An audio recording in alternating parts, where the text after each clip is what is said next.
የኢትዮጵያ እምነት ብሔራዊ ሃይማኖት ኦርቶዶክስ ነው መሆን ያለበት። የነበረው ይሄ ነው መቀጠል። መጀመሪያ ሲከፈገግታን ጀምር። ሴለም ነው አባ በሴለም ነው አጎት ሰለም ነው አክስ ሰለም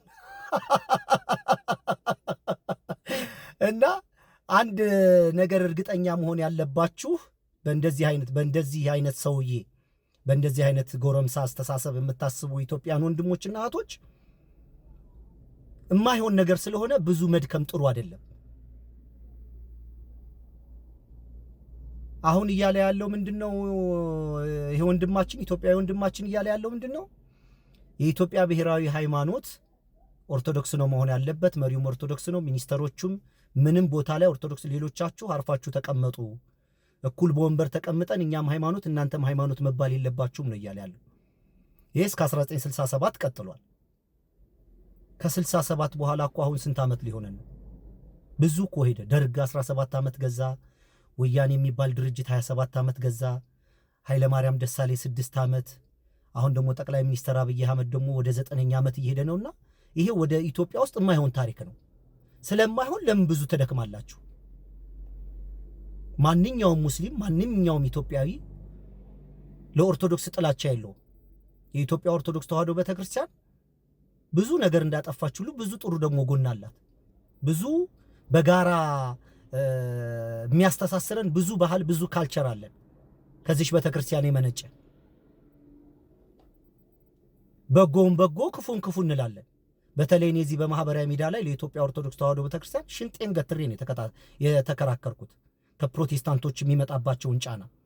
ለምን እኔ ፕሮቴስታንት ስለነበርኩኝ ኦርቶዶክሶችን አትሳደቡ፣ እስከ 1967 ሀገር ያስተዳደረች ባህል ካልቸር ያቆየች ሀገር ያቆየች ቤተክርስቲያን ነች፣ ሪስፔክት መደረግ አለባት ብለን ብዙ ተከራክረናል። አትክዱ። አሁን ግን ይሄ በ21ኛው ክፍለ ዘመን ትንሽ ኋላ ቀር አስተሳሰብ ነው። አይሆንም። የማይሆን ነገር ለምን ጊዜና ሰዓት እንፈጃለን? አይሆንም። የማይሆን ነገር እኮ ነው። ኢትዮጵያ ውስጥ አላሁ አለም አላቅም፣ ሃይማኖታዊ ድርጅት በፖለቲካ ድርጅት ገብተው መወዳደር ይችላሉ አልችልም አላቅም። አንድ ጎበዝ ወዳጅ ጠበቃ ጓደኛ ስላለኝ ነገ ጠይቀዋለሁ እሱን።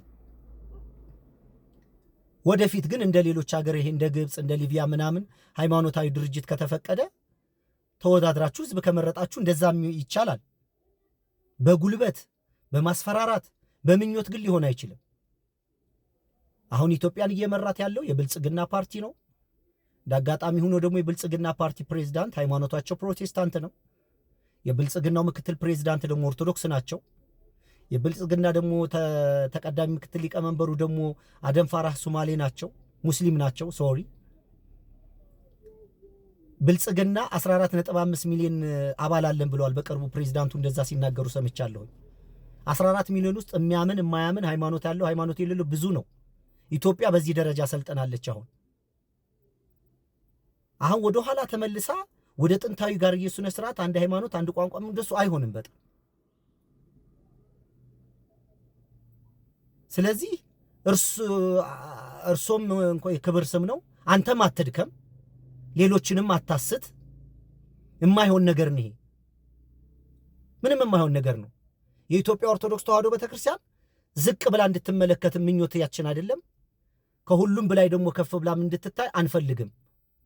ኢትዮጵያ ውስጥ ሃይማኖት ነው። የሃይማኖት ትልቅ የሃይማኖት ትንሽ የሚባል ነገር የለም። ፍቅር ሲዝም ጀምሮ በህገ መንግስቱ ከተቀበለው በህጋዊ ሆኖ ከተመዘገበ ሃይማኖት ነው። ጋዲዝም የሚባል አለ፣ አሁን እየመጣ ነው አሉ። ሹንቲዝም ጉዚዝም ምናምን የሚሉ በዚህም ብዙ እየመጡ ነው። ነገ ከነገ ወዲያ ደግሞ የሃይማኖት የሌላቸው ኤቲስቶች ተቋም ይጠይቃሉ፣ እኛም ተሰብስበን የምንነጋገርበት ብለው። ኢትዮጵያ ውስጥ የአንድ ሃይማኖት ሀገር ልትሆን አትችልም።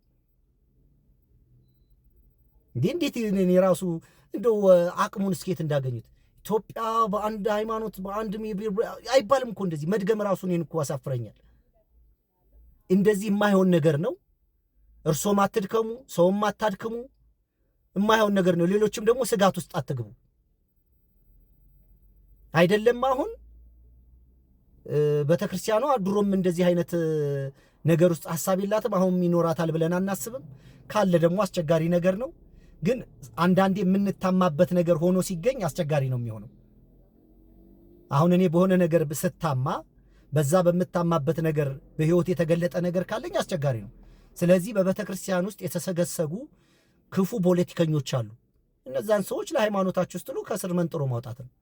ሃይማኖት ለሃይማኖት መገዳደል የለበትም። መመካከር፣ መወያየት፣ ዲቤት ማድረግ ሰላማዊ በሆነ መንገድ። ሌላው ሀገር እኮ ሌላ ታሪክ ውስጥ ገብተዋል። እኛ ሀገር ብቻ ነው መወያየት የማይቻሉ። እኔም ለምንድን ብዬ ነው እኔ ሰውን የኔን ሃይማኖት ካልተከተልክ ብዬ ገድልሃለሁ ብዬ የማስፈራራ? የማይሆን ነገር ነው። እና ይሄ አትድከሙ ኢትዮጵያ ወንድማችን፣ ሌሎቻችሁም አትፍሩ፣ ስጋት ውስጥ አትግቡ። ይሄ የማይሆን ነው እና ግን እንደው እንዴት ካፎት ሲወጣ እንዴት ስቅቅ እንዳላለ እና በጀመርኩበት ልጨርስ። በሴሌም ነው አጎት ሴሌም ነው አክስቲ ሴሌም። መልካም ቀን ለማንኛውም